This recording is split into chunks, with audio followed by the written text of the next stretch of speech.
what's up people? Today we're in Paris. It's a pleasant day. In the afternoon it was a pleasant day. And we were in a park. It was a pleasant day. I don't know how much temperature, but it was sunny. And then when our way back to the hotel, well, it's a heavy rain today. We are searching for food now. We can't find any food because all the stores are closed, and we closed the metro station, subway station, and we only have one umbrella. Somebody just borrowed our umbrella, and then he did a fraud. He just ran away.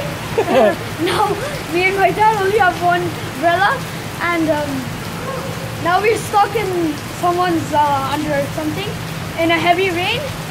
So this is history.